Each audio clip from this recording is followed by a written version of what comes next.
Hi, I'm Lizzie Harper from lizzieharper.co.uk, and today I'm going to be making a film showing how I go about painting a pot marigold, Calendula officinalis. We're very lucky to have any in bloom in the garden. It's extremely cold out there. It's January 2024. There's a heavy frost on the ground, not much colour in the garden at all, but these little hardy plants were out. So if you look below the video in the write-up, I'll list all the equipment that I'm going to be using, and yeah, join me as I go through the illustration process for this beautiful plant. Do feel free to look at other of my videos. There's loads and loads of step-by-step botanical films up there, and do feel free to like and subscribe. Anyway, I hope that there's some stuff that I filmed today which is useful for you guys, and enjoy it.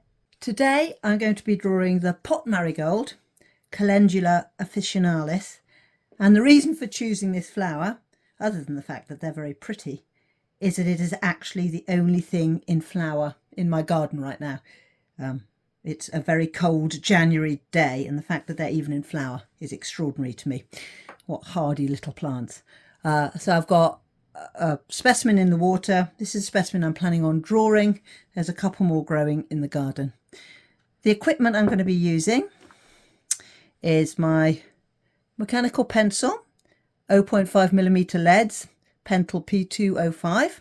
I like these because they give a very quick sharp point because you can break the lead. And my Factis Tri-24 soft rubber, which is very good at removing pencil lines without damaging paper. The paper I'm using is the only one I could get in one of these RKB fat pads, which I love the format of because they're spiral bound and they open flat and you can illustrate on both sides.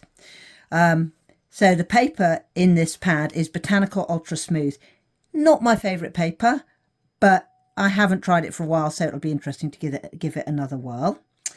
And when I come to the painting bit, I'm going to be doing two things. I'm going to be testing, I've been sent this paintbrush set by Artify.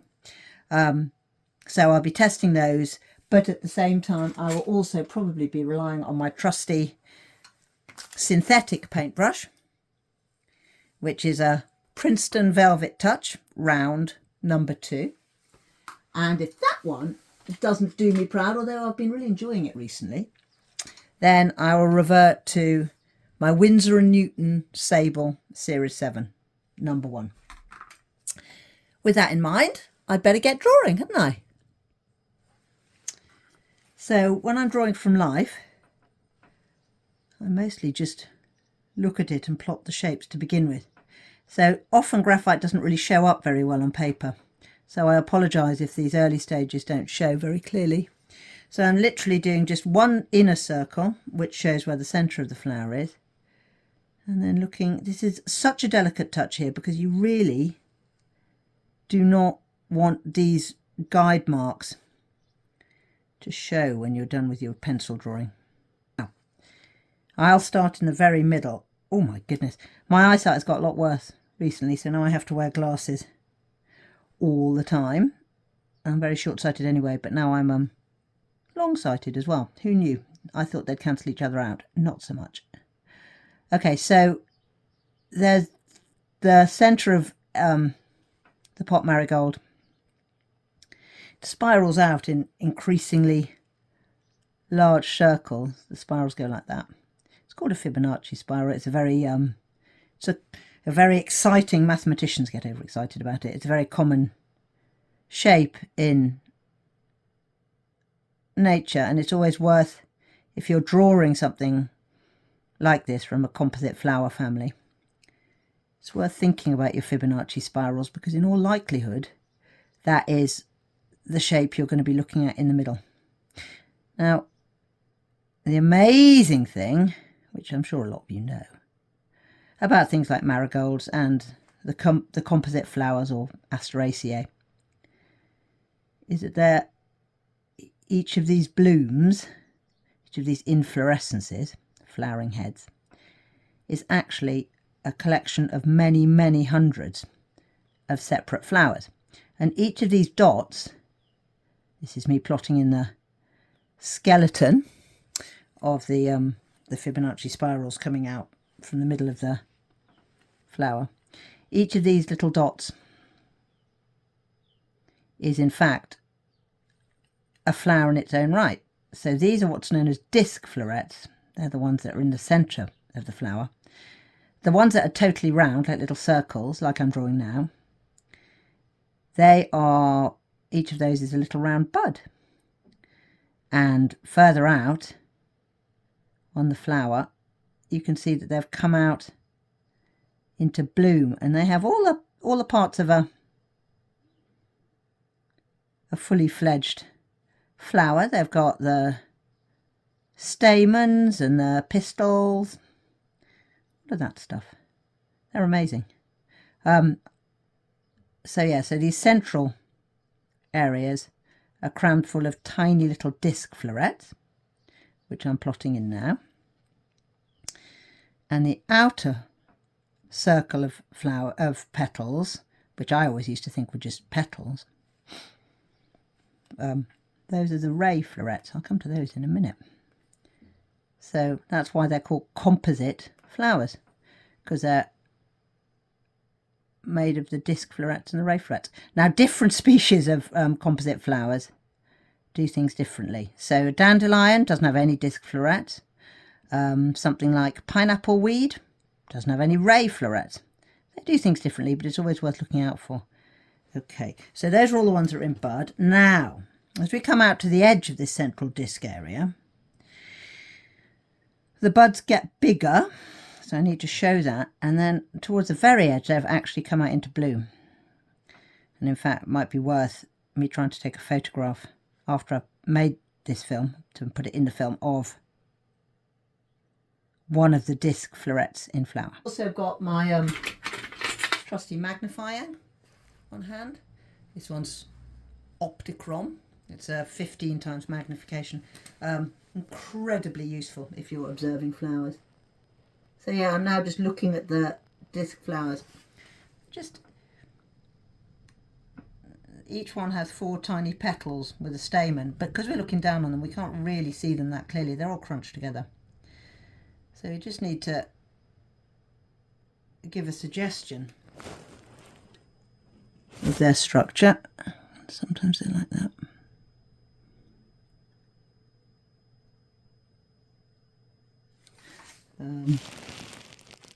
Just going, there's the stigma there, going round the flower and just noting to see how each individual disc floret looks. I mean, this is the thing with flowers. So obviously they have traits that make them look like the species they are, but just in the same way as like an animal or a human being, well, human beings are animals, but in the same way that a human being is an individual, each individual flower is an individual as well, right? So each of these is an individual disc floret, so that kind of has to be respected. I think sometimes if you just reduce these things to a pattern too readily, you lose some of the detail. I'm looking at the flower now. At least 2 layers. In some areas there are 3 layers. And each of these so-called petals is actually a ray floret.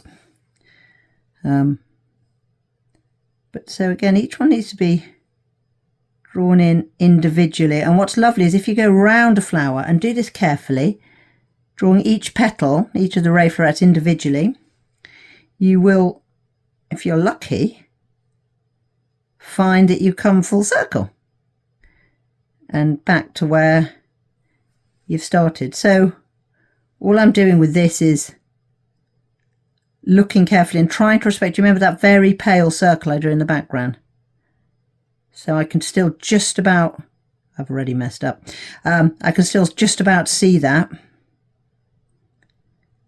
And I'm using that as my guide to make sure none of these ray florets come out beyond that. So they all anchor in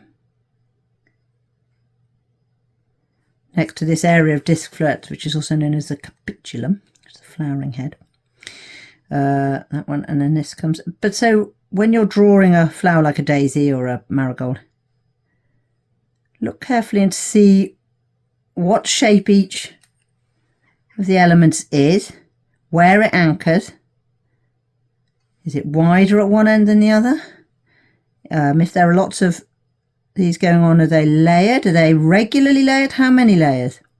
I mean, I normally, and I know most of you who see my other videos know this, I often tear plants apart trying to understand them. So once I have a better idea of their anatomy, it's a whole lot easier to draw them correctly, because you don't want to make any silly mistakes when you're drawing.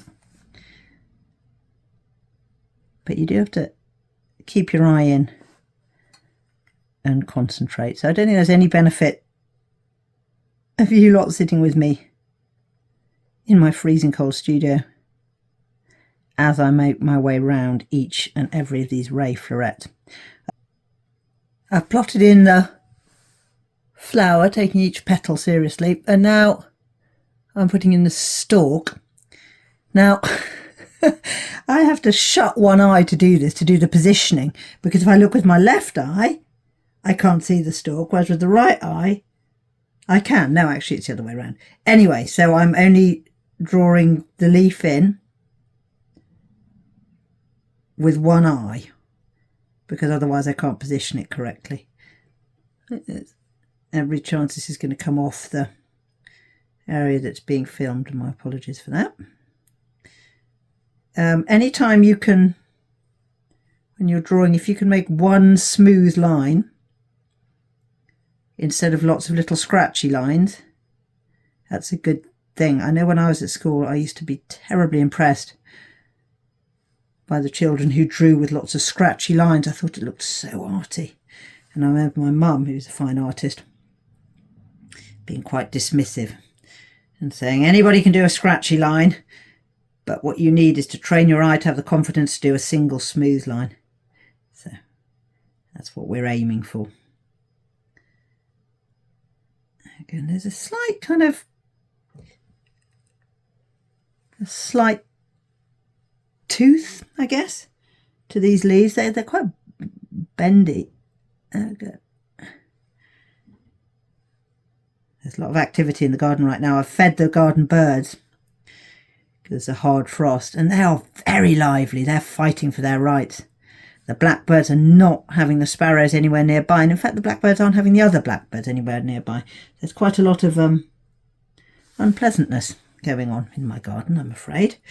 Disappointing to see. Right, now there is leaves going up behind here. Hello blackbirds, right on the windowsill. It's lovely. Oh, they're so pretty. There's a pair of leaves up here, but you can't quite see them, and I'm afraid that if I put them in they might compromise the picture, so I'm going to leave that. I've dissected out, not from the flower I'm drawing obviously, but from the other one, some of these individual florets that I was talking about to try and make you believe me. Let's see if I can zoom in and keep them in focus. Yes, we can. So you can see, if I point with a paintbrush, that this is a disc floret, and inside it's got all the parts of a flower you'd expect, the stamen and the pistil, and these are the little individual petals. Yeah, there's two there together. There's another two clumped together. And you can see here, this is the ray floret, what I used to refer to as a petal. And you can see here I've lifted up this ray floret with the paintbrush, and you can see down there the anthers and the stamen and the pistil. So individual flowers. There we go. So this is my paint box, and this, which I've done quite recently, is a guide to all the different colours in my paint box. Now I might have mentioned this before, I might not, but I've recently finished writing a book. It's yet to be edited, it's not going to be out till 2025, but one of the things I did learn about as I was writing a book about botanical art for beginners is actually working with a limited palette. Not this many, this is about 30, is no bad idea. So with all the coloured mixings in the book, I tried to keep it pretty simple. But one of the things I did learn is that you can mix one colour in any number of different ways, and the main thing is just to have fun and experiment. If you have the actual specimen in front of you, like I do here, then it's much easier. Now, normally I would mix the orange first because that's a lighter, brighter colour, but I want to do the green first. It's just not, I don't know, I just want to do the green first, and I'll change my water and wash the paint box afterwards. So when you're painting with the green, you can either start mixing a green, you can either use a colour direct from the paint box, which is always an option. So that's cobalt green, I'm pretty sure. And it's not a million miles away from what we're trying to mix.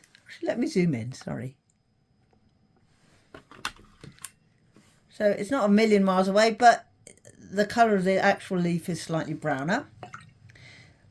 So we could add a little bit of yellow ochre to brown it up a bit, and that's a pretty close match. So that's one way of mixing it. Another way would be, what should we start with? I think we'll start with an ultramarine. That's an ultramarine blue there. And then, because it's a slightly dull green, I'm going to mix it with a slightly orange yellow. So I'm going to mix it with cadmium yellow. Oh no, I will use cadmium yellow pale. Let's try that. Yeah, bingo. Aha, look at that. A beautiful match. So in fact, that's a nice match, and I really like that one. So we might do that one. Or let's see something else. Let's mix it with a different colour. What about using something unexpected? So if we start with a purple, so this is Winsor violet, and then let's add some, hang on a second, yeah, cadmium lemon. So it's not right, that's too brown. So to get that to the right colour, we're going to add a nice bright blue, in this case Cereleun, which I'm mixing up now. So that's Cereleun. And there we go. It's almost exactly right again. So that just shows really quickly 3 ways to mix the same kind of green. Hold on, if I zoom out, you'll see it's all very similar. I'm going to go for the one made from the primaries. I'm going to go for the one made from the cobalt blue and the cadmium yellow pale, just because I like that one most. If you can see this is an old brush I'm using, and this is a tip one of you lot gave me, which is do not trash your really nice brushes by mixing colours with them. Have a dedicated colour mixing brush. So I do that now, and it does mean that the life span of my posh brushes is longer than it was. So thank you very much for that. Moment of truth, I'm going to try this new set of brushes by Artify. It's called Camellias 9-piece watercolour paintbrush head. So they emailed me and said, would I test this product for them? And I said I would. So they sent me this for free. But I did also say I have every intention of being entirely honest. So if it's a good set of brushes, then I will be delighted to recommend them.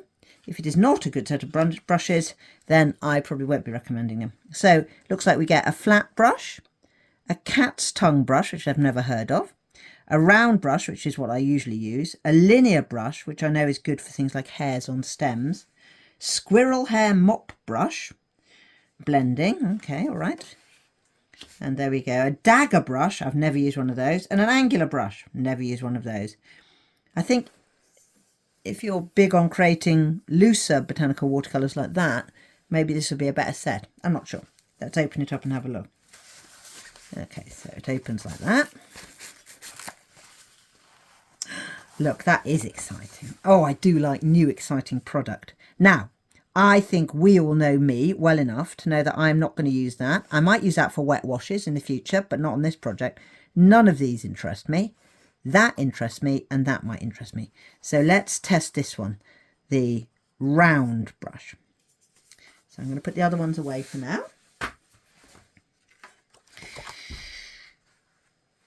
So holding my, getting the paint, getting the drawing back.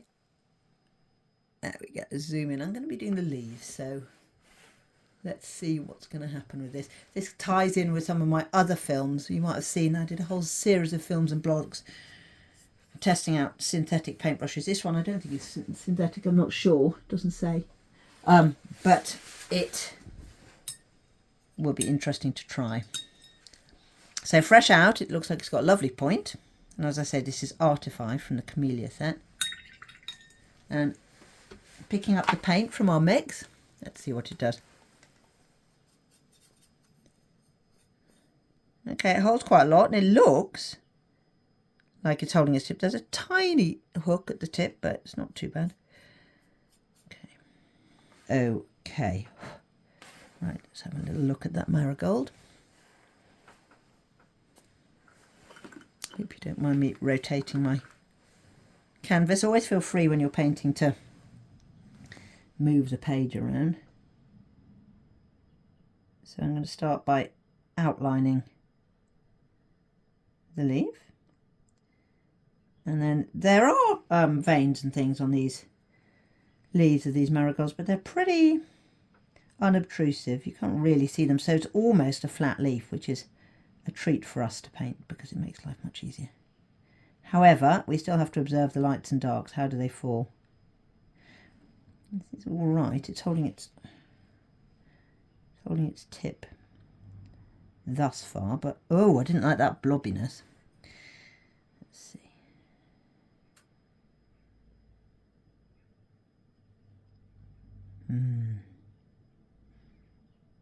But then also, you see, we work on Botanical Ultra Smooth, which is not a paper that I'm particularly in love with.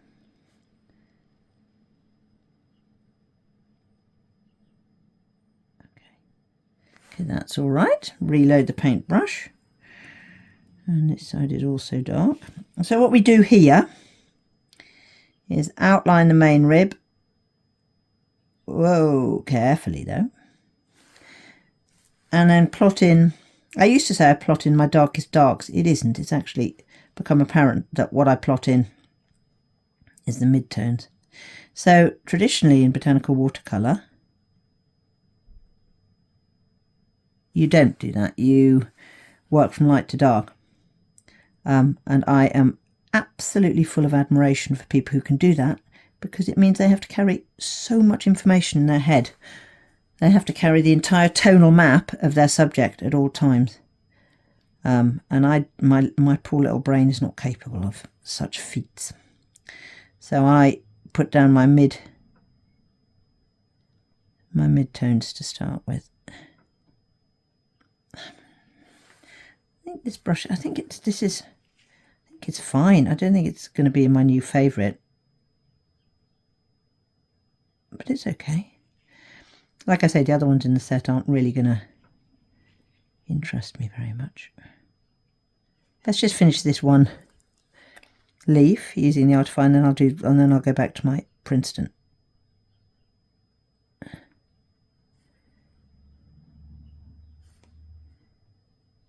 Yeah, it's fine. It's fine. Now the underside of this leaf is a little paler, but it's not massively paler.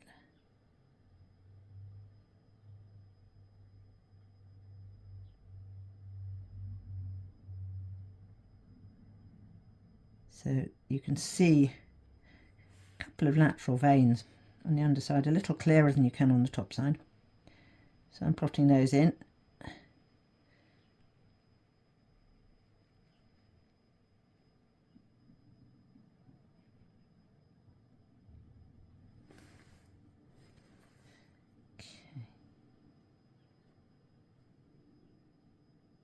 Oh gosh, that was a bit thicker than I wanted it to be. The ideal for a brush I've found is when you're using a brush, you don't want to have to think about the fact that you're using a brush. You just want to draw or paint and not think about what you're using. So that's my litmus test, really. If I'm aware that I'm testing or trying a brush, then it's not going to work for me long term. I mean, this is fine. It holds a point. It's fine. And I think for somebody who does looser watercolour washes and who knows what to do with those other brushes, might be a really exciting art set. But for me, I only ever use the round brushes. But yeah. So there we go. I mean, Artify. That's an Artify number 4 round brush from the... Oh, where have I put it? Here we go. From this kit. And these brushes do look good. I'm not going to use them because I don't know how, really. But yeah. Yeah, thank you very much, Artify, for giving those to me.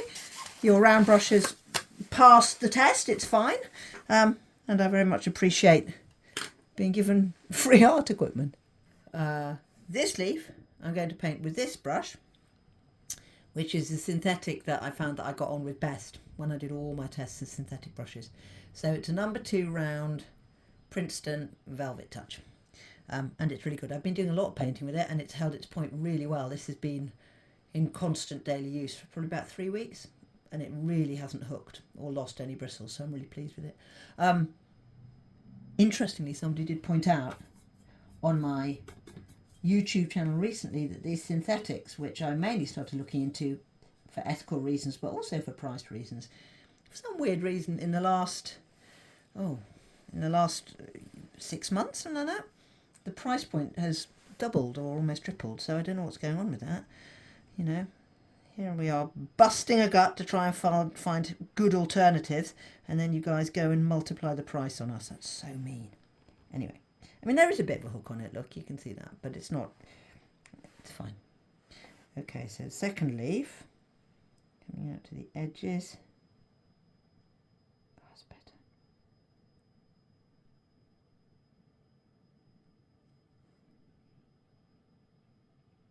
There we go. The leaves are slightly downy as well. I'm not quite sure how to represent that.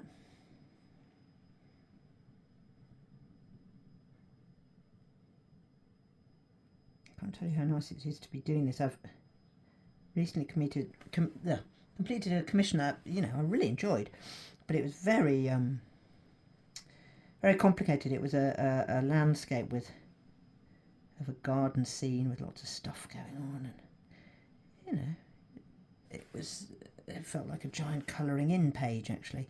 So actually being able to just hold one plant in my hand and draw it feels rather like a luxurious change. Okay, so I'm just looking at my lights and darks, and there are different ways that you can see where your lights and darks are. It can be quite challenging. Somebody once suggested to me when I was doing some teaching at Cambridge University, somebody said if you take a photo with your camera, a black and white photo, and then bump up the contrast of what you're painting, then you'll be able to see the lights and darks if you find it challenging too. And I think that's good advice. Somebody else once said that if you dip a leaf, for example, in water, then the areas which are lighter will shine white, which again is good advice. I half shut my eyes, that's what I tend to do, because it's just the quickest way of doing it. If I'm feeling challenged about where the shadows are. And remember, if you go over an area again, it becomes darker. And always let your paint dry before coming in for the next layer. So we're still building into the base layer here. It's always the base layer that takes the longest, actually. Always and always. Oh, look, that's nice. So that's totally by chance that as I do this, the paint is becoming paler as there's less and less of it on the brush, but I quite like the effect. So yeah, happy accident. Isn't that what Bob Ross would have said? Gotta love Bob Ross. Okay, and then this side,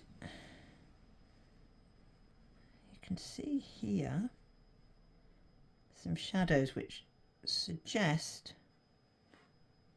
where the lateral veins are coming off the central midrib. So I'm going to plot those in and then work around those.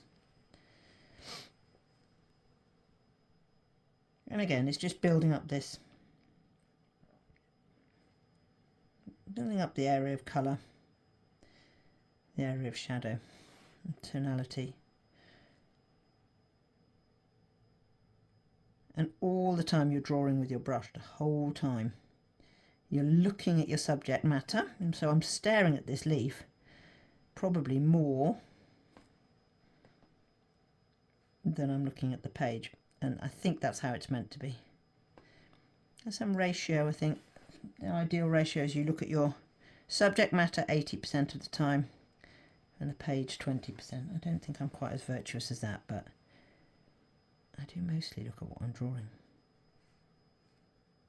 Okay. So I'm just plotting in these midtones,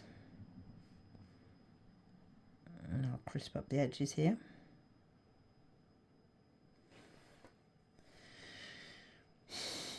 It's not looking quite right actually, but I think it is right. I think it'll all come together.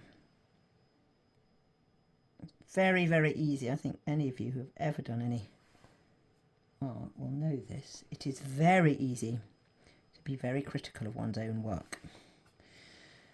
And I would advise any of you, even if you feel very despondent about what you do, and I don't think you will, you'll probably be very pleased with the work you do, but anytime you're feeling totally despondent, don't throw your work away, because even if it is as rubbish as you think it is, and I bet you it isn't, you can keep it and learn from your mistakes. Try and analyse why it hasn't worked as well as you might have wanted it to. That's what I do. I find it quite useful. In fact, I find that I look at pictures that I've messed up, whoops, more often than I look at pictures that I've got right. What do I avoid doing to make sure that I don't make the same mistake twice? Right, so that's got a bit of tonality going on in these leaves. The leaves are quite flat actually, but I'll just smooth that. So even for something that's quite flat and doesn't have a lot of action going on with your lateral veins, still a lot of tonality to be observed. Traditionally in botanical illustration, your light source comes from the top left corner. So on my desk I make my life a lot easier by having in the top left corner a daylight lamp. I never used to have to do this, but now my eyesight's a bit worse. I can't really see properly unless I have a daylight lamp. Ah, the perils of getting older. Okay, so we're nearly done here. Just a little bit more tonality here. And I'm going to let that dry before putting the next wash on.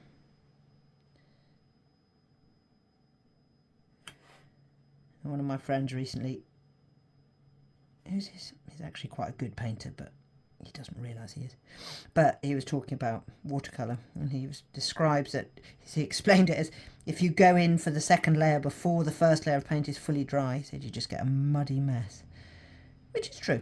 So avoid getting a muddy mess. Okay, that's good. You can see here the difference between these two leaves, yeah? So this one has a lot more detail and a lot more crispness, and this one is much flatter. And I think that probably is down to the brush. So the other brush was fine, but it wasn't a hard won. Whereas this one has been tried and tested and really put rigorously through its paces. So I'm not surprised that the other one doesn't quite match up. But I mean, considering it just came out of nowhere, it was still quite a good contender. Right, so now I'm going to let all this dry.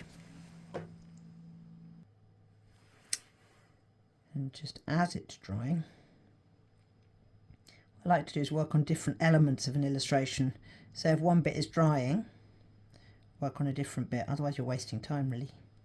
So I'm plotting in the darks on the stem. So I'm using the same colour as the leaves, even though the stem is very nearly the same colour. It's slightly yellower, slightly paler, but this is just for the shadows.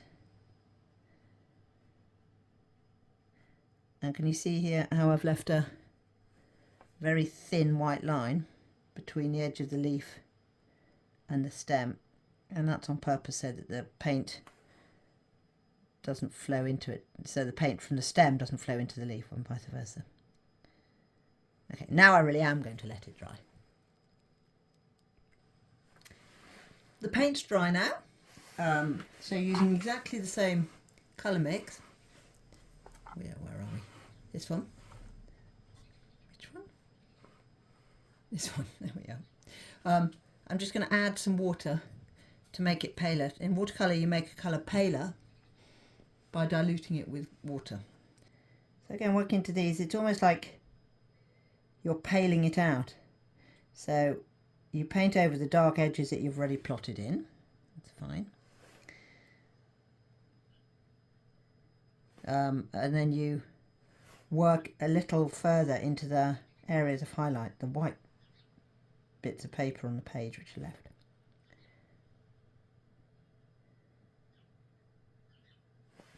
And I will almost certainly be changing this colour. It's gone too yellow actually. So I'll change this colour with a top wash later, but I'm not panicking about the fact the colour isn't quite what I want it to be. That's fine. You can always change a colour by adding different layers on top of it. Okay. So you can see we've left just a tiny bit white there. And then we're going to do similar on this side. Again, looking at that flower all the time to make sure that we're being true to the areas of light and dark. And we're building up with lots of tiny little repeated strokes, all going in the same direction, following the line of growth that is on the leaf. So if the veins are coming out like that in a diagonal, then your paint stroke should echo that. I'm going to take that same pale version, do you remember the ultramarine and cadmium yellow pale, and I'm going to add a bit of cadmium lemon to that mix, which gives you this colour, and that's going to be our stem. So it's very similar but slightly lighter and brighter. Okay, so I'm outlining the stem.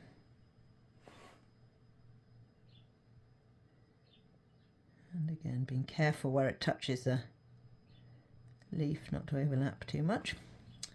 And I think that same colour will be useful for the underside of this leaf here, for the veins. And in fact, she's very caution to the windlets. And then once this stem is half dry, but not fully dry, soften the edges a bit, just with water from the water jar. Whoops, there we go. And now leave it to dry. It's the next day. I don't normally leave an entire night between getting on with illustrations, but for various reasons I have today. And it's now daylight rather than working by electric or daylight bulbs, and the greens are not as close as I would like. These ones are too brown.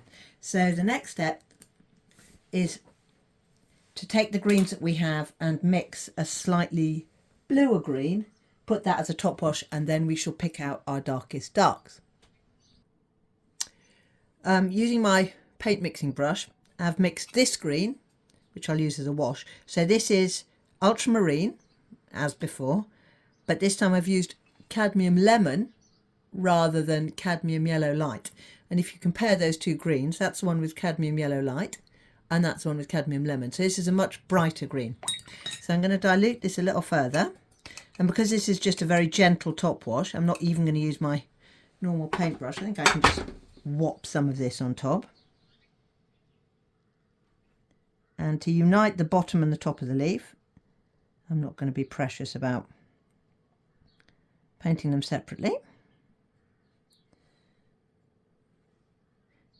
This paper is slightly more absorbent than I'd like it to be actually, but it's okay, we're going to make it work. And then, as always, anchor your wash down in an area you want to look darker. So for me, that's the edges of the leaves, these darkened edges.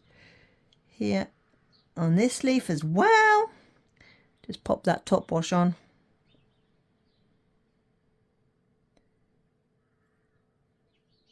And I am going to put the same wash on the underside of the leaf, but I'm going to dilute it a little more, because we do want it to be visually clear that this is the underside, not the top of the leaf. And again, I'm leaving that tiny white line that I mentioned earlier between the top and the bottom. So so they dry separately. Right, and now we're going to have to wait for all that to dry again. The leaves have now dried, and I sped the process up by putting a fan heater on. You could also use a hairdryer. It's always worth thinking about that. If it's the summertime, you can always put your illustration in direct sun, and that also speeds up the drying process. So now I'm mixing up a colour for the shadows. So this is Ultramarine and Winsor Purple. Mix these together, you get a lovely bluish purple, but that's a little bit too extreme. So I'm also going to add just a bit of the green that top wash we did just now. Just pull that in there to knock it back a little bit. It's not quite dark enough for me. Adding a bit more blue, a bit more of that purple. Oh, gone too far now. And the rest of that green, and the other green as well. So you have just a nice, really sort of dark purplish blue, but also which echoes the green. And again, I'm using my mixing brush. Okay, so back to the normal brush. And load it up. Check out that reference, which is here. And just looking at your reference all the time, pick out your darkest darks. So these tend to be, it's not always true, but they tend to be the tip of the leaf, as they are here. And in the heart of the shadows, if you've found an area of shadow, like where this leaf folds over, and then I'm blending those areas which are a little stark, blending them in with tiny little brush strokes. So the gradation between the tones. Oh, that's nasty. Doesn't look too stark. This tip I know is quite dark, so that's going to come in. Yeah, and can you see it? You can almost see the folds of the leaf coming to life as you do this. I always kind of regard the dropping in of the shadows as payoff time. So you've done all the hard work, and this is where the whole thing springs together. Now, I know some illustrators would be working on the whole illustration as they go along, but because I plan on changing the water and everything between doing the greenery, the leaves and the flower, I'm just going to get the whole of the greenery done, including all the shadows. So that's that leaf more or less done. Recharge the brush. This leaf's a bit harder because the underpainting isn't so good. I was testing out that Artify brush, which was good. It was fair enough, but it wasn't absolutely splendid like this Princeton Neptune Velvet Touch is. Not Princeton Neptune, sorry, just Princeton Velvet Touch. And pull in your darks here. Again, tiny little strokes. That's all you need. Very delicate touch. It's very easy to overdo it, to use strokes that are too thick. I mean, if you're starting out in botanical illustration, I'd say it probably would be worth just doing a sheet of mark making, just making tiny little paintbrush marks next to one another to build up areas of colour, and then you'll have that skill set which you'll be able to apply. Okay, there we go. So that's dry. So now I'm going to go and change my water and change my paint box. Well, no, I'm not going to change my paint box, but I'm going to wash out all these dark shadows and greens and so on. I might even tidy up those yellows a little bit, and then I'll come back and we'll start on the flower. So if we look at this marigold, it's wet because it's been submerged in water, but can you see, actually interestingly, despite that, there are these little white areas where the colour is kind of chipped off, which is interesting. I didn't know they did that. I know buttercup petals, the colour chips off, but I didn't know marigolds did. Anyway, there we are. So to mix this colour, we're looking at a mix of yellows and oranges, and let's see if we can mix it in a number of different ways and see what we come up with. Okay, first option, I think, is we're going to go direct to the watercolour box and see what happens with, let me double check, yep, Cadmium Yellow Deep. How close is that? See, that's not bad. Let's compare. It's a bit too yellow, isn't it? But that'll be good for the infill, Cadmium Yellow Deep. So using Cadmium Yellow Deep, needs a little more red in there to make it oranger. So how about if we add a tiny bit of Cadmium Red, which is this colour down here. Not very much, because it's a powerful colour. Yeah, I think a bit more. And even a bit more. Now, let's have a little look and see if that looks better. Let's move the picture out of the way so we don't...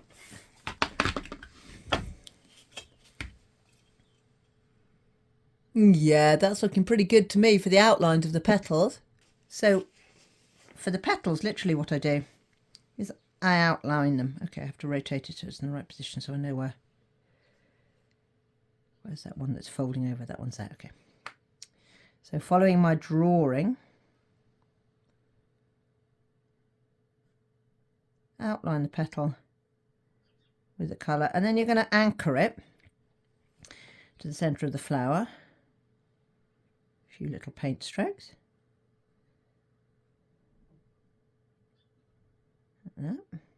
Because you do want this, the disc area, the capitulum, as it's known, you do want that to be clearly differentiated between the petals.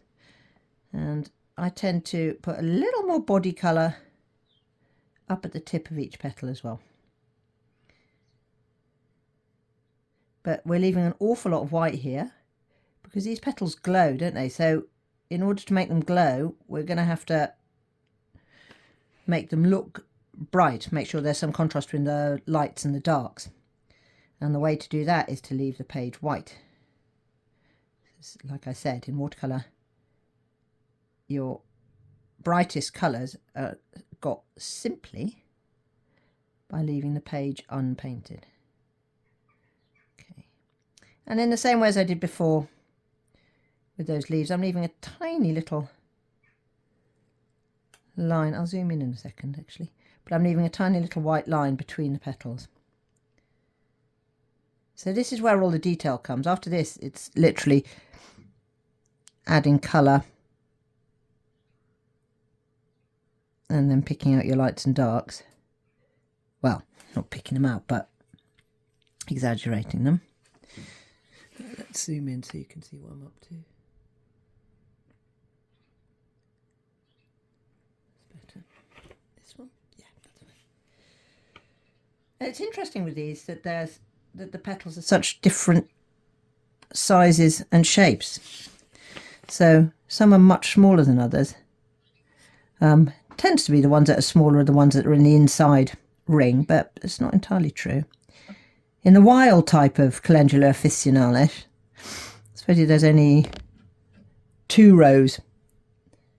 a single row of ray florets. But this one, along with most that'll be growing in gardens, is a cultivar, which means it's been bred for our gardens from a wild type. So this one has at least 3 rows, I think. And the pot marigold is age old. It's got all sorts of names, and it's been grown commonly in gardens for centuries, if not for millennia. I think originally the original wild population was Southern European, but it's been introduced everywhere, and it's because it's a very adaptable little plant. So it will, as we've seen, survive frosts, not the hardest frosts, but it will survive frost and give winter colour to a garden. It tolerates all sorts of different soil types. It doesn't like subtropical heat though, so if you're growing it somewhere, I guess like the east coast of America, which I know a little bit about, having lived there once, but probably the summers over there would do for it. But a lot of places tolerates different soils and it's hardy, so it's a lovely thing to have. It's also got all sorts of amazing uses and properties stretching back through time. So ancient Arabic cultures, new and used? I about, she can't even speak anymore, knew about and used the marigold for medicinal reasons, and so did the Greeks, so did the Romans. In herbalism, like in culpepper, got to double check, see what he said, that's right. Culpepper used marigold to treat measles and to strengthen the heart, and other herbalists and so on today use it. Leaves can be used as a poultice to promote healing, and traditionally it was used to treat tummy upsets and period pains. It's a bit of a cure-all. It seems to do a lot of stuff, and actually, interestingly, pharmacologists have done various studies on this and found that it does have antibacterial, antifungal, antiviral and anti-inflammatory properties. So, you know, a lot of the time I do think that this ancient wisdom, the knowledge about plants and their health benefits, that goes back hundreds of years, I think it almost always, there's some truth to it. It's very interesting to me. It's also got other uses, the marigold. There's very sweetly, there's a 12th century herbalist called Mesa, and he said that in winter, I wish I could do a 12th century English accent, but that's beyond my skill set, that in winter you should grow these plants just so that you can look at them, because just by looking at them, it will not only improve your eyesight, but it will clear your head and it will add a cheery disposition to your day. So I love that. And it's true. So the ones that grow outside my kitchen window, right now it's freezing outside. Yeah, they're lovely. They're the only dash of colour in the entire garden. Hello, blackbird. The blackbird's on the windowsill again. Amazing what hunger will make a garden bird do. And they're also edible. So not only can you use them for medicinal reasons, I mean, I obviously have to put the caveat in here. If you eat a lot of marigolds and die, please don't blame me. But they're used in salads because the colours of the leaves are so bright. They're like a garnish almost. You can eat the leaves, but the leaves taste a bit bitter. And they've got other uses. They're used in tisanes or in teas. They're used, the petals can be used to colour rice, make it golden without giving any flavour. And it's also used, weirdly and quite excitingly, to colour cheese. Who knew, right?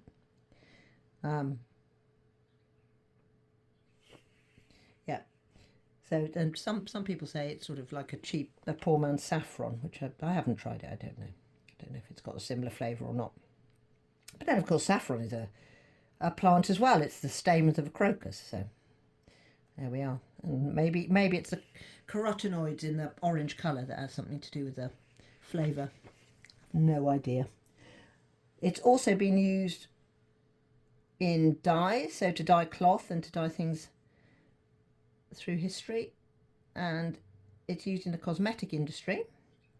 And supposedly the oil is very good for the skin, so cosmetic companies like to tell us that we have to spend a fortune on products which have oil in, so then we can look young forever, which of course is a totally pointless thing to try and do, because you're not going to look young forever. Anyway, I guess maybe to look less old than you feel. Yeah, so those are most of the uses that I found when I did a bit of research online. Names of this: Jack on horseback, no idea why. Scotch marigold, Mary's gold, common marigold, pot marigold. You know, you name it. Because it's been around for such a long time, it's got lots of colloquial names. Right, so what I'm going to do now is I'm just going to continue doing this process of painting the leaves. Come on, Lizzie, get the right part of the plant. Painting the petals. I'm going to go around the whole flower. And once I'm done with that, I'll come back and we'll add another layer. You can see I've painted in all the petals, redrawing them as I did it, looking carefully at the flower. And in fact, I've also, even though they weren't there, I've added a couple of petals on this side, because this side I'd drawn some of these petals slightly too big, so it looked lopsided, but now I've evened it up with that. So the next thing we have to do is add some body colour to the petals.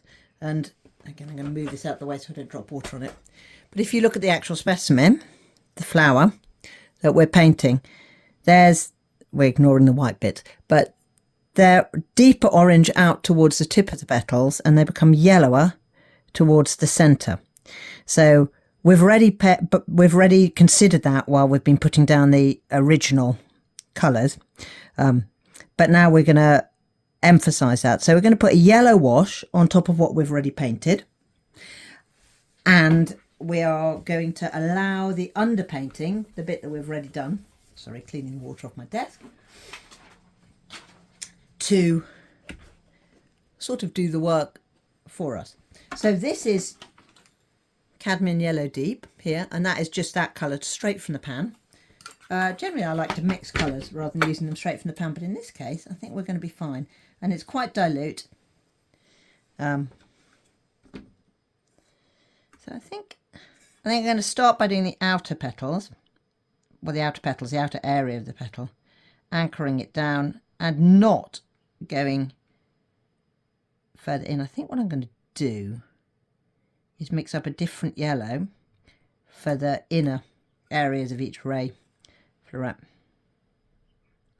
and then we'll get that colour differentiation that's so pretty.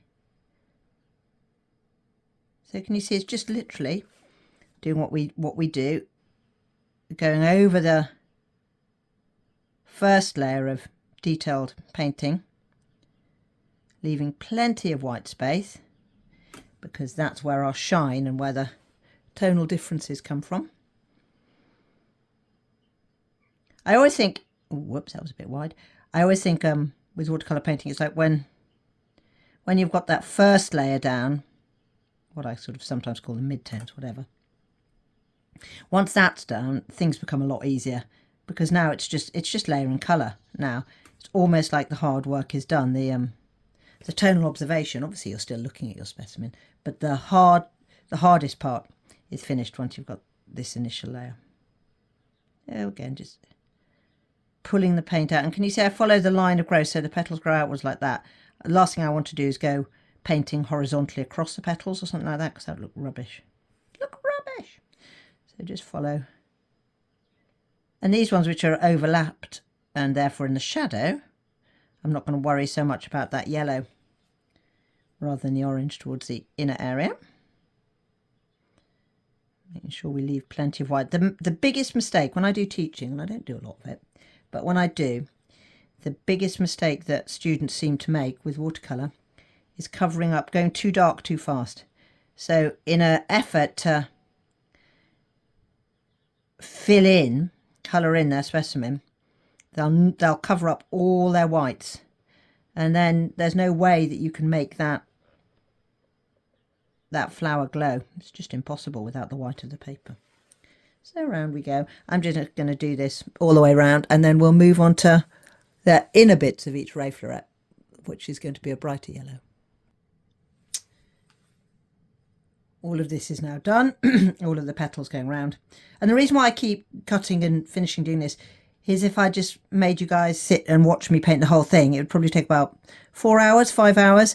And let's face it, I'd really be asking you to spend 5 hours watching paint dry. And I don't think I have the right to do that with your lives. Right, the inner parts of the petals, as we mentioned, are a brighter yellow. So what I'm doing for that colour is cadmium yellow light, which is this one, plus a little bit of this one that we were just using, which is cadmium yellow deep. And if we mix them together with water, always, maybe a bit more cadmium yellow light. There we are. So that's marginally brighter. You may not be able to see on the camera, but it is marginally brighter. So we're going to use that, and again we're diluting it to make it a little paler. So changing the consistency from when I'm putting the first line of paint down, like outlining the petals and stuff, the consistency is more or less like cream, whereas now it's much more watery. It's more like milk. There we go. Nice dairy metaphor. Okay. So again, we're doing the same thing, and the middle of the petals we're going to leave light because that's where our shine is going to be. So this yellow, hopefully, is going to help anchor the ray florets into the capitulum. Capitulum? That suddenly doesn't sound right, but I think it is. Without swallowing up too much colour. So we're just going to go round petal by petal.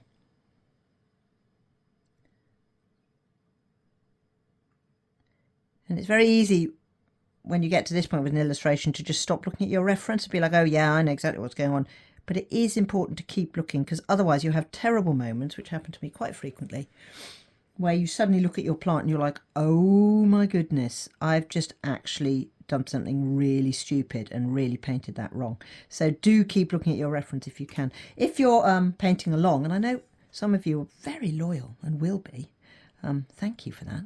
It's extremely flattering.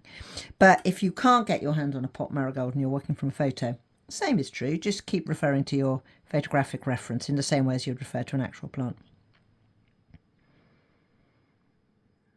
Yeah, with the book that I've just written, which is, as I say, not due out till 2025, I did try and choose plant species that were, I mean, not universal, but were common more or less across the globe, so that everybody in theory should be able to get their hands on the thing they're meant to be drawing. But I know it's not always that straightforward. Okay. I've actually now realised that I've left the hardest bit, which is the centre, the disc florets. I've left that till last, so that was maybe stupid. I tend to leave the best till last. So if I'm painting a flower, I tend to do all the leaves first, because they're the, whisper it, they're the more boring bit, and then do the flower at the end. And even when I eat a meal, I eat all the bits that are less interesting and save the very best bit. Like the, I don't know. But I save the best bits and have them all at the end. So I do the same with my painting. Okay. So I'm going to continue doing this all the way around. Petals done. So far so good. Still looking all right. Now we need a top wash over all of them. And this is very difficult because a lot of the time at this point you can really lose or muddy your illustration. You don't want to do that. So what I tend to do for yellow top washes is I use inks. I have these amazing sets. They're called Dr. Martin's PH inks. They're Hydrus inks. Sorry, Dr. Martin's Hydrus inks. They come in different sets, but I think you can buy them individually. And if you see here, these are my colour test cards. You can see that the colours are just so much brighter and more vivid. And you can use them straight, but I tend to use them mixed in with paints, just to give them a bit of a kick. So down here, these are my test strips to see which different colours I want as a top wash. So this is from the paint box: cadmium yellow dark, cadmium red, cadmium orange, cadmium yellow dark pure. These are the Dr. Martin inks: Gamboge plus a bit of cadmium red watercolour, chrome yellow. All of those are a bit too yellow. So I ended up settling on this, which is using the Gamboge Hydrus Dr. Martin's ink and the chrome yellow Hydrus Dr. Martin's ink, plus, where's it gone? Cadmium yellow light. This one, to give it a bit of a bit more substance. So now I'm going to apply this mix that I've made here, very dilute. You see how diluted, how washed out it is. It has to be. You really don't want to. You want to let the white of the page glow through this top wash. But I'm going to apply this over all the petals. But again, rather than just going scribbly all over, I am going to be quite careful about how I do that, following each petal's line of growth. And if, as I'm doing this, I think, crikey, this isn't working, I will stop. But I hope it's going to work. I like to do each petal individually and then let the top wash dry, because there's a very There's something very pretty about the tide marks that can be left when you're working with watercolour. Sort of the pigment often clumps, I guess, or solidifies towards the edge, and it means you have these really pretty margins which are quite sharp. And as we know, I like sharp edges when it comes to watercolour. So using the brush quite wet and following that petal, just painting over the whole top. And you can see I haven't painted these ones because I want to wait till their neighbours are dry before doing those ones. These outer ones, it's not quite so important. So I'm just going to do a few like this to show you. Yeah, you can see it is on camera. There we go. And then I'm going to go around the whole flower, putting this top wash on, trying to make those petals have body colour, but at the same time have enough of that residual white from the page to still glow brightly rather than become muddied and dull. So that's the next step. This is all done now, the top wash of the yellow, and it's all dried, and you can see all the white lines I left between the petals. They've now all kind of blended in. They don't stand out in the same way. I will pick out the darks to make the whole picture pop a little bit more, but I want to get this central bit done before I do that. I'm also going to play around with this green. It's still not quite blue enough, but in the meantime, looking at the centre of the flower here, you can see it's a much greener yellow. The hue is much greener, even on the outside. Similar but different.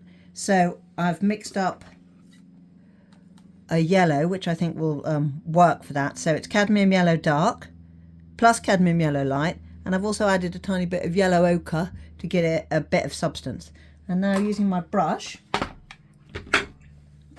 I'm going to literally just draw over the pencil lines. Now I'm not going to erase a pencil line when I'm done, because in fact they're going to be quite useful to me. There we go. Sorry about that burring and whirring in the background, it's my printer. Okay, so here is literally outlining these, and this is a bit tricky, right? I respect this, that you need to have quite a decent bit of brush control in order to be able to paint these circles confidently and accurately, because they are very, very tiny. But again, like we're saying with practicing lots of little parallel strokes to build up colour, it might be worth doing that on a test sheet before you go in on your illustration. Although, you know, this is a sketchbook illustration, it's not for a client, it's not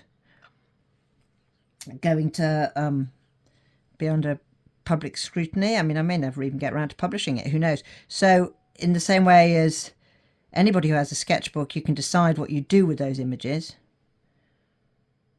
It's the same kind of thing, just don't sweat it, I guess is what I'm saying.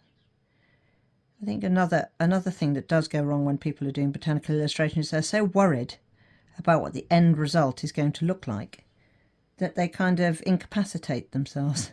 They tie themselves in knots, worrying that they're about to ruin it. Just get on with it and do it, that's what I'd say. Hope for the best. I mean, the most useful thing about having experience at doing botanical illustration is actually not being able to do it, but knowing how to fix mistakes. And we all make mistakes all the time, so I won't worry about it too much. Just enjoy the process and learn from it. And don't worry about the finished article. Okay, so I'm just going to continue doing this. You don't need to watch me doing this because it's pretty boring. One stroke on one half, one on the other, one on half, one on the other. Ad infinitum. Mindful. There we go. I could try and sell it to you as being mindful. Some would say boring. I'm going to say mindful. So that's all outlined. Now, the disc florets that are in bloom on the outskirts, I'm going to, now they're dry, going to colour these in. We'll just add a little bit of colour, taking each one as an individual. And the colour that I'm using for these is just pure diluted cadmium yellow dark. So I'm going to go around and do that. And then I'm going to do exactly the same process for the disc florets going further in, which is still in bud, but I will add incrementally a little more green as I do that, because the actual centre of this flower, you can see, is greener than the outskirts of it. There is a threat. There is a threat. There's no threat. There's a risk of going too dark on these disc florets, so I don't want to do that. But so yeah, so now I'm adding body colour to the outlines.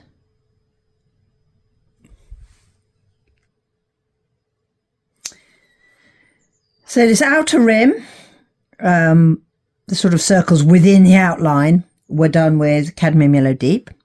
This area here was done with cadmium yellow light.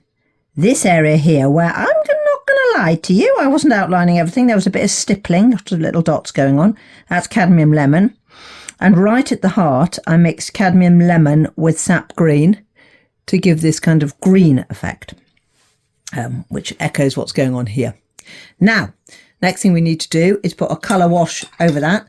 And the colour that I've decided to use as a wash here, slightly greener than the petals, but still a nice bright yellow, is this. And this colour is, double checking, yes, it's Gamboge. There we go. So Gamboge. So again, nice and dilute. And once the centre of the flower is dry, take your heart in your hand. And again, following the line of growth, so moving outwards. You can't even see our Fibonacci spirals anymore, can you? But we used them to construct that bit of drawing. And actually, even though we can't see those spirals anymore, they do mean that the way the disc florets have been illustrated looks more or less right. I would urge you, if you are painting asteraceae, if you're painting these composite flowers, please don't, just when you get to the centre of the flower, do a big yellow splodge, because not only is that not botanically accurate, it also disrespects all these poor little beautiful disc florets, and that seems wrong to me. Okay, so that's got its layer on. I'm actually going to, with a tiny bit of loo roll or toilet tissue, just pad it very, very slightly to lift a bit of that colour off. It went a little too dark. It glows, but it went a little too dark. So now that central area is done. Next thing is to pick out the darks on the petals. I've mixed up a kind of purplish magenta colour. So this is made from permanent magenta plus cadmium red. And we have to be very, very careful here, because we don't want our lovely orange yellow flower to suddenly become a purple flower. So we really are looking at the flower itself, and less is more. So definitely in here where these florets anchor to the capitulum, we certainly want some shadow there. Can you see these are just the tiniest of brush marks?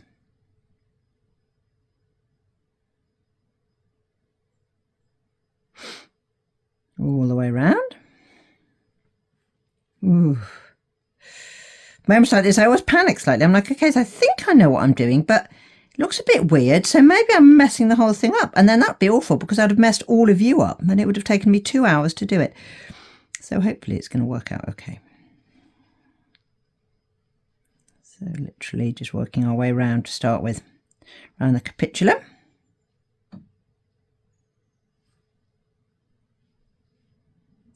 And remember, our light source traditionally is doing, oh sorry, I'm off camera. Our light source is doing that. It's come from the top left. So in theory, the shadows on this side are slightly more intense, but I don't want to overdo it. I'm going to keep referring to that flower and see what's happening with that. So we've done that, those darks there. Now, you can see how crisp it looks, but we really don't want to send the whole thing, into being the wrong colour. So I'm now half shutting my eyes and looking at our bloom and only picking out the very darkest darks. And what we do here with the lines is where the shadow is cast, obviously you don't mind the line being thicker, but we don't want it to look unnatural. So as the shadow fades, we apply less pressure to the brush and make that line thinner and thinner. It's all about fooling the eye. That's what we do. There we go. Now the sun's come out, so it's beautiful. It's bright blue sky. Birds are very busy in the garden. Hard frost. And I'm lucky I picked this yesterday, to be honest with you, because I didn't like it overnight. I went to see if I could back up my supplies, and I can't because they've all died. They've all gone all limp and tragic, which is fine. And I've also found out that the cat was sitting on the roof of my studio, observing the garden birds that had been lured there by the birdseed I'd left out for them because of the frost, and obviously sizing them up, deciding who to pick off next. So he's inside the house now, locked in. Felt like I was an accessory to some kind of slow and deadly murdering regime. Anyway, he didn't kill any of them, as far as I know. So I don't feel too bad, but yeah. Okay, and rotating them. Whoops, I was looking at the screen at the same time rather than the page. And with this, that's all right. With this notebook, there is one drawback I find, which is when you get to the, if you're rotating and you get to the spiral binding bit, which is up here, that can be very uncomfortable to paint on. So I've had them in larger formats before. I've had them A4 rather than A5, where that's never really come up because I haven't painted where I've been having to lean on it, but that's proving a bit of a challenge. So literally I'm looking at the flower, looking at my illustration and deciding where those shadows are that need to sharpen the whole thing up. Don't take it too dark, but at the same time crisp that baby up.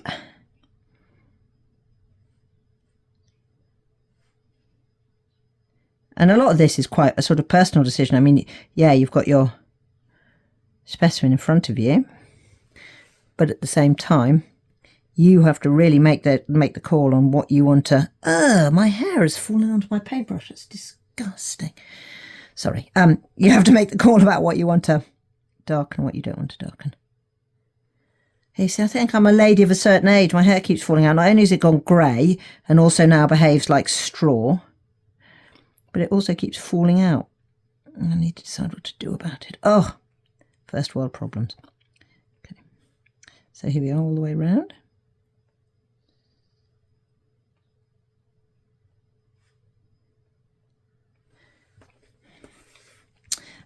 And then the next thing we're going to do is we're going to continue with this adding to the dark, but we're going to use an orange rather than this red because I'm anxious about this red. Oh look, that bit needs a bit doing.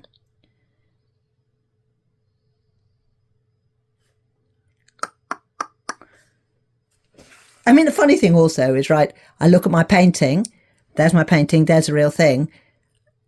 I mean, they just don't look alike, but also on top of that, the real thing just glows in a way that whatever I paint, no matter how hard I try, never comes close. And I love that nature beats me hand down every time. It gives me a great deal of joy. Of course it does. It's beauty on a cellular level rather than just on a visual level. Okay, so this is pure cadmium red that I'm going to use now. I'm not going to use much of it. I think I'm going to use it carefully on some of the outside petals. And not much else really. I think we're pretty much there with the petals actually. I'm quite comfortable with the way they're looking. Rotate, rotate.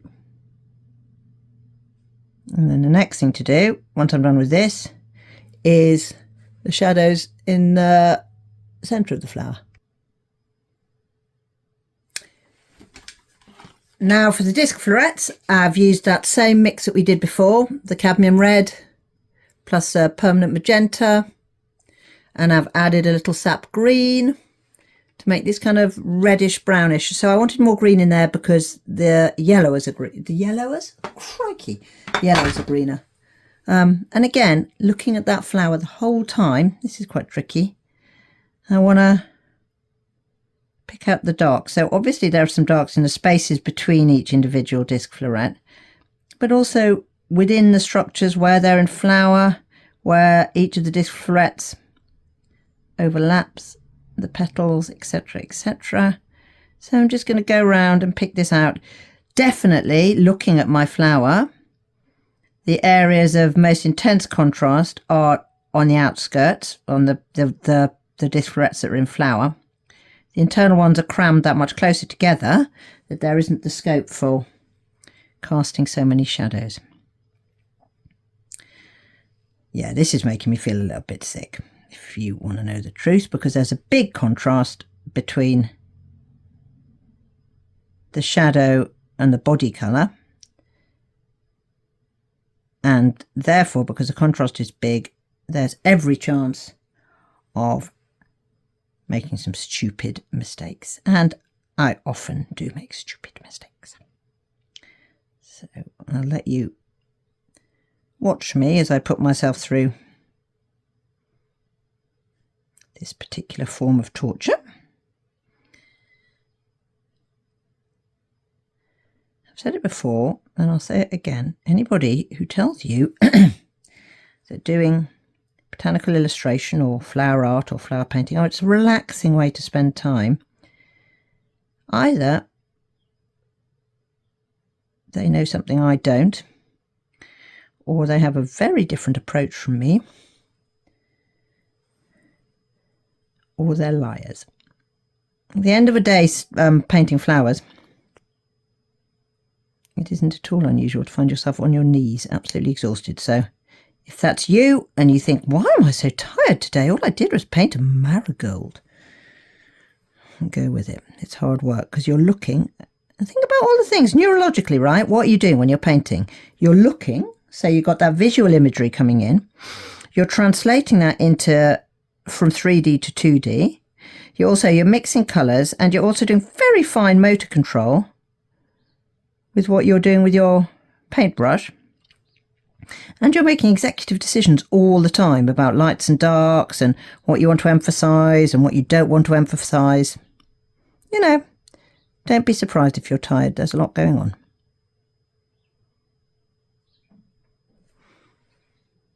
Okay, I need to be a bit careful. It's all right, it's fine, but I do not want to overdo it. So you're not going to take it much further in. Okay, that's fine. Now, further in, there is still contrast, but for that, what am I going to do? I don't know. Okay, let's mix some cadmium yellow in with that. And we end up with a kind of brown. Look, here we are. It's kind of brown. Kind of brown. Actually, I'm going to put more yellow in it because I don't want to. In fact, I'm going to transfer this into here. That's better. So I can get my shadows with that colour without making everything too dark. And again, the shadows, like I said, they're less intense. So. And also I've become aware of just how long this film is going to be. This is always a problem I have.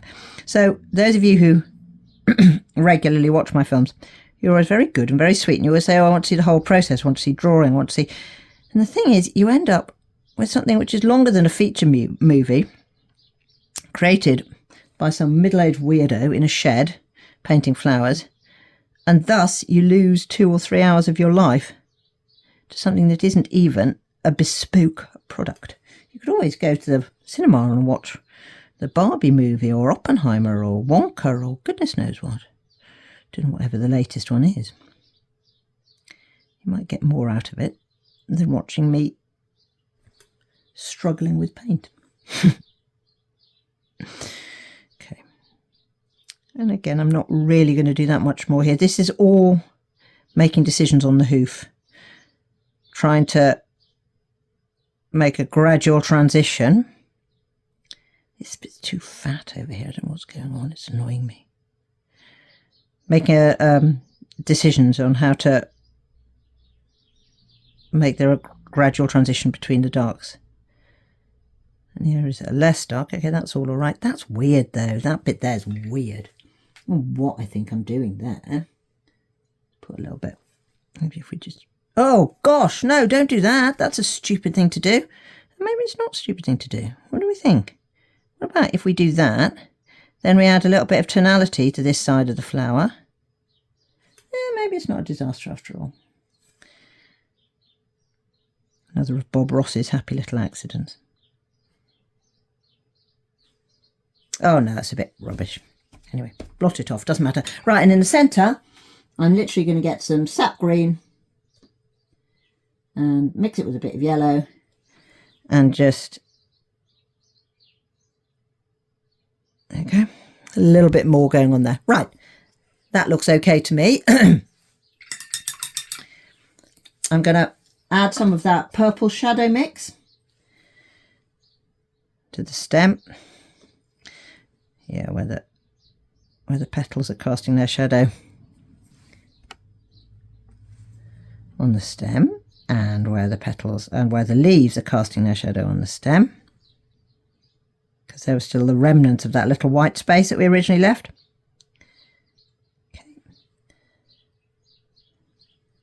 And again, this is again picking out the darkest of the darks from the leaf, crisping up that edge. And this one. And now there's only one more thing to do. I'm double checking, there's some of these areas that aren't dark enough.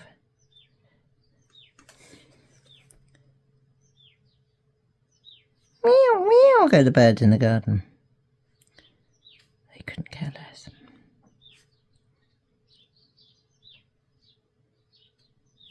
That's a bit better. Yeah, that's a bit better. Because you don't want an area which is all very dark and nowhere really dark anywhere else, because your eye needs to move across the illustration as a whole. So again, that's what I'm doing here. I'm sort of doing eye trickery, witchcraft, optical witchcraft. Right. And the last thing we need to do is with these leaves. They're brown-ish. They're not a nice colour. So I'm going to use a top wash of Cereleun blue.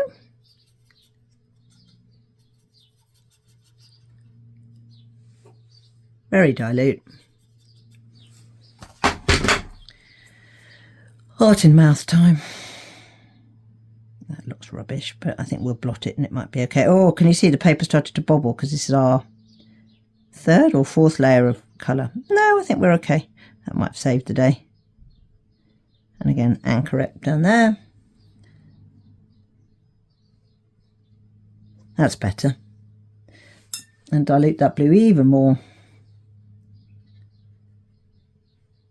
But the stem can stay that colour. There we go. I would say, zoom out, not zoom in. I would say that's done. So yeah, thank you. Thank you very much for joining me on our marigold adventure. I was just looking at this. This is a postscript. I was looking at this and it's just not orange enough. So at the risk of messing everything up, I'm going to put another layer of the aqueous, of the Hydrus Dr. Martin's inks over all the petals. It might lose a little bit definition for us, but it's just not orange enough. And I have to try and be as truthful as I can be to my subject matter. I'm much happier with that. Look, that's much better. So often going away, making a cup of tea, which is what I did, come back, look at it, and then you can make decisions. And sometimes those decisions require you to be brave. But I'm much happier with the final result. Now I've put that top wash on.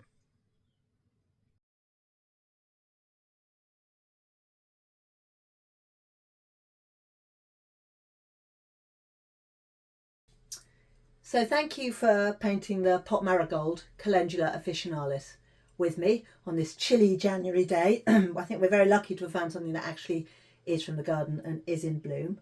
I've put in the write-up below a list of all the equipment that's been used, and if you watch the video carefully, I think I've name checked all the colours that I've used in the mixes. Big thank you to Artify for sending me this set of brushes for free, and like I say, for somebody who works slightly looser than I do, I think that would probably be a brilliant set.